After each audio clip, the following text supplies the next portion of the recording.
training a dog to play fetch and retrieve different objects for you is not as difficult as it seems. And in this video, I'm going to show you just how to do that.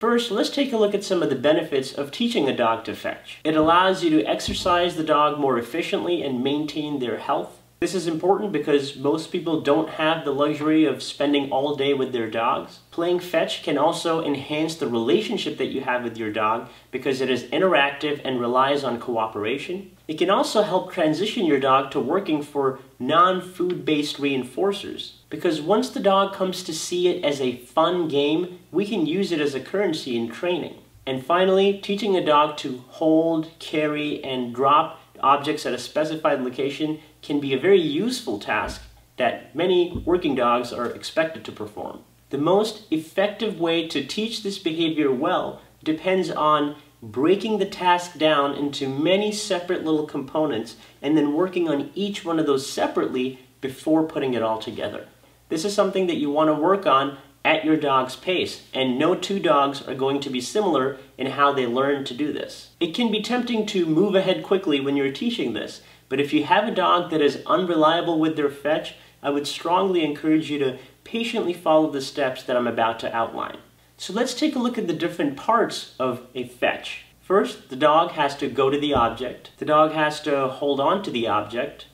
The dog will then carry the object back to the person. And finally, they have to give the object to the person and let go of it.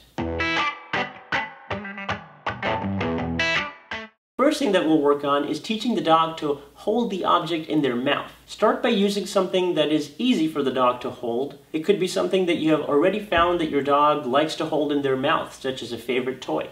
In the first session, simply mark and reward any behaviors where the dog is showing interest in the toy.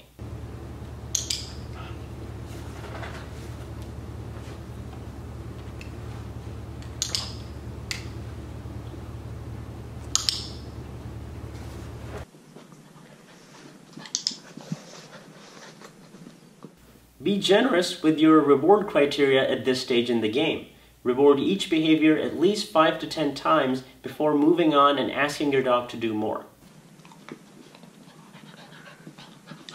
Good boy. Good boy. Sit. Take it. Very good. Very good boy. Watson. After a few sessions, once the dog is consistently mouthing the object, start to increase the amount of time that you ask them to hold on to it. Yes, good boy. Good boy. Take it. Yes, very good. Take it. Good boy. Good boy. Yay! Good boy! Back up. Take it. Yeah! Good job. Take it.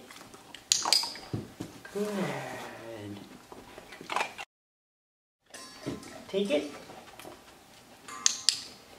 Good boy. At this point, we can now introduce the give cue. Instead of rewarding your dog for holding on to the object, ask them to give, encourage them to let go of the object, and quickly mark and reward for letting go of it. Give. Good. Give. Very good. Watson, take it. Give. At first, it's okay to reward the dog for dropping the object on the floor because we are just teaching the distinction between holding on to it and letting go. This is something that we can refine later on. For dogs that have a hard time letting go of the object, you can entice and encourage them using a smelly piece of food.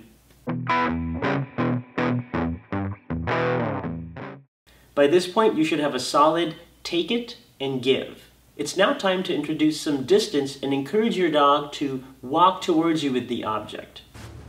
Yeah! Good boy! Take it. Here. Give. Very good. Very good. Take it. Give. Very good. Take it. Give. Good boy. Good boy. Give. Yes. Good. Good boy.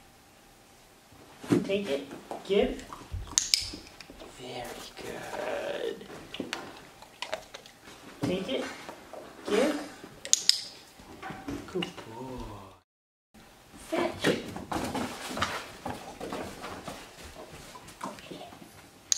Good boy. Good boy. Fetch.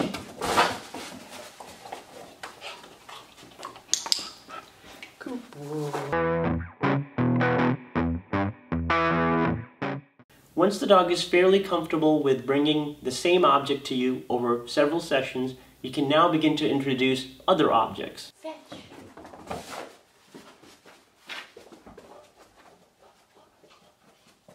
Yes, good boy. Stay. Fetch.